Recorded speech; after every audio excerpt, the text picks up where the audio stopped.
সে খুশি হয়ে দোয়া করতে করতে চলে গেল। দরজা বন্ধ করে আলী রাদিয়াল্লাহু তাআলা আনহু ফিরে এলেন। হাসান আর হুসাইন রাদিয়াল্লাহু তাআলা আনহু তখনও দস্তরখানের দিকে তাকিয়ে আছে, কিন্তু সেখানে আর কোনো খাবার নেই। মা ফাতেমা রাদিয়াল্লাহু তাআলা আনহা পরম মমতায় গ্লাসে পানি ঢাললেন। দুই সন্তানের মুখে পানি তুলে দিয়ে বুকে জড়িয়ে ধরলেন। চোখের পানি লুকাতে লুকাতে বললেন, আলহামদুলিল্লাহ, আল্লাহ আমাদের পানি তো দিয়েছেন।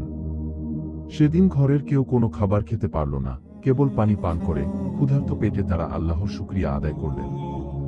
আসমানের ফেরেশতারা হয়তো এই দৃশ্য দেখে কেঁদে ফেলেছিল, কি অপরিসীম এই ত্যাগ। অতঃপর শুধুমাত্র পানি পান করে প্রথম রোজা পার হল। সেহেরিতেও জুটল কেবল এক পেয়ালা পানি। দ্বিতীয় রোজার সূর্য যখন মদিনার আকাশে উঁকি দিল, তখন হযরত আলী রাদিয়াল্লাহু তাআলা আনহু শরীর আর চলতে চাইছে না। পেটে ক্ষুধার আগুন, শরীরে দুর্বলতার কাঁপুনি। তবুও তিনি পরিবারের মুখের দিকে তাকিয়ে বিসমিল্লাহ বলে আবারও বেরিয়ে পড়লেন সেই ইহুদির বাগানের পথে। সারাদিন অক্লান্ত পরিশ্রম করলেন। হাত দিয়ে পানি তুললেন, কিন্তু শরীর যেন বারবার মাটিতে লুটিয়ে পড়তে চাইল, তবুও তিনি থামলেন না। কাজ শেষে পারিশ্রমিক হিসেবে এবার তিনি কিছু জব পেলেন। তিনি ভাবলেন, আজ অন্তত ফাতেমা এই জব দিয়ে রুটি বানাতে পারবে, বাচ্চারা একটু শক্ত খাবার পাবে। আসরের পর মা ফাতেমা রাদিয়াল্লাহু তাআলা আনহা সেই জব পিষে আটা তৈরি করলেন এবং রুটি বানালেন। উনুন থেকে গরম রুটির ধোঁয়া বের হচ্ছে, সারাদিনের অভুক্ত হাসান ও হুসাইন সেই গ্রানে মাতোয়ারা। ক্ষুধার্ত চোখগুলোতে যেন আনন্দের ঝিলিক ফুটে উঠল। সূর্য ডুবে গেল এবং মসজিদ থেকে আজানের ধ্বনি ভেসে এলো। দস্তরখানে সাজানো গরম রুটি। হযরত আলী রাদিয়াল্লাহু তাআলা আনহু রুটির টুকরো ছিঁড়তে যাবেন, ঠিক তখনই আবারও দরজায় কড়া নাড়ার শব্দ।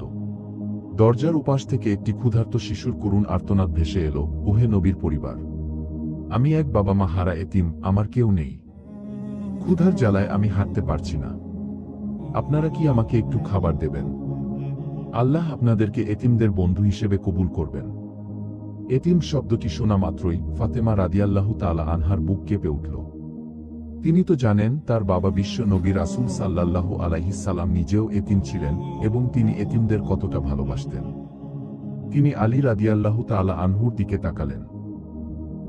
হাসান ও হুসাইন রাদিয়াল্লাহু তাআলা আনহুর মুখের দিকে তাকালে কলিজা ফেটে যায়, কিন্তু দরজায় দাঁড়ানো এতিমকে ফেরাবেন কি করে?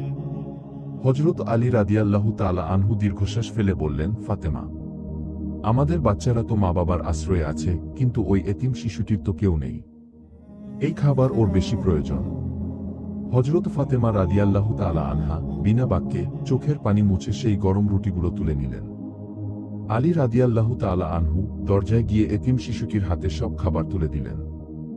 শিশুটি খুশিতে কাঁদতে কাঁদতে চলে গেল।